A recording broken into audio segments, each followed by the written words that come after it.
You train your whole life for one race. You're seconds from glory.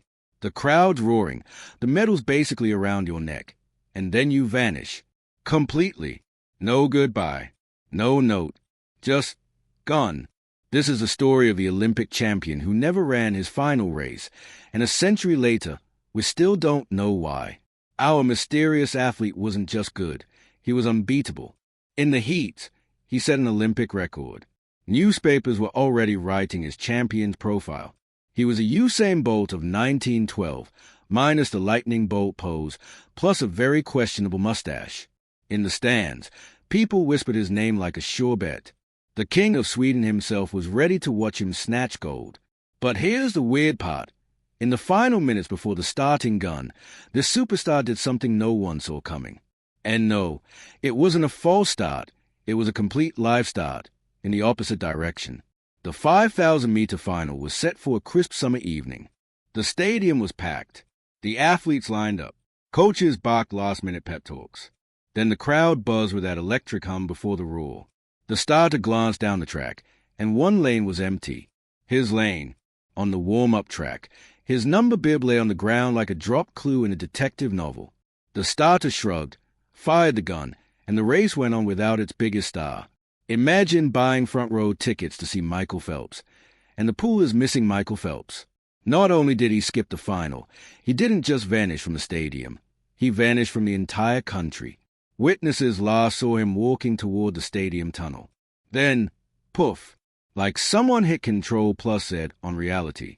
In 1912, there were no exit checks, no ID cards, no CCTV.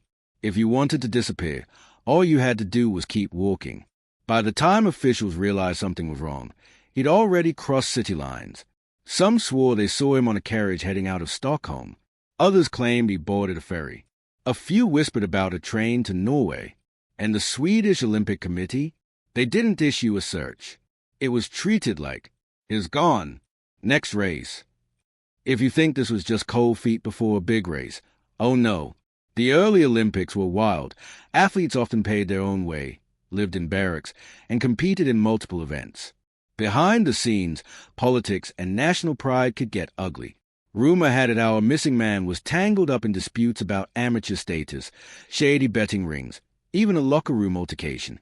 One whispered tale said a man offered him a guaranteed payout to skip the race so another runner could win. Basically, 1912's version of match fixing. But if that was true, why not just lose quietly? Unless someone wasn't giving him a choice. One obscure newspaper report mentioned unverified threats. Not the "we'll boo you if you lose" kind, the "you won't make it home" kind. The early Olympics weren't just about medals. They were magnets of gamblers, crooked officials, and rival nations desperate for bragging rights. If someone wanted a particular outcome, removing the fastest man alive was a sure bet. Of course, there's another explanation, one that swaps crime drama for romance. Some later claims from old Stockholm locals say he was seen that night walking arm in arm with a mysterious woman, a woman not from his home country. They were spotted at the harbor, boarding a small boat, vanishing into the Baltic Sea fog. Part Romeo and Juliet, part Olympic scandal. Could he have traded gold for love? Maybe. But walking away from immortality in the history books is a tall order, unless she was worth more than gold. And then there's the spy theory. Pre-WWI Europe was a boiling pot of espionage. Stockholm in 1912 swarmed with agents from every major power. Some historians think he might have been more than an athlete, maybe a courier, using the Olympics as cover to pass information. Disappearing before the race would have been the perfect smokescreen to meet a contact or flee an enemy agent. Far-fetched? Maybe. But spies have always loved the Olympics. In 1912, it would have been child's play. There's also a far less glamorous theory, an injury in warm-up. In those days, announcing an injury might have been seen as weakness. If he pulled a muscle moments before the race, maybe slipping away quietly spared him the humiliation of losing in front of thousands. Believable? Yes, but that still doesn't explain why he never went home. Because here's the spookiest part. He never competed again. Not in another Olympics. Not in smaller events. Not even at home. His name just vanished from the sporting world after that day. Some say he moved abroad under a new identity. Others believe he died shortly after leaving the stadium, his body never identified. We have 0 verified sightings.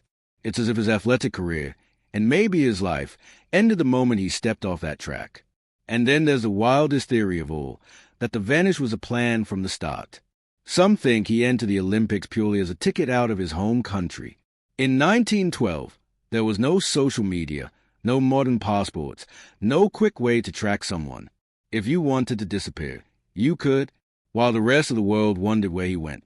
Maybe he was sitting in a quiet cafe in Paris or working a farm in Canada, smiling at having pulled off one of history's greatest vanishing acts.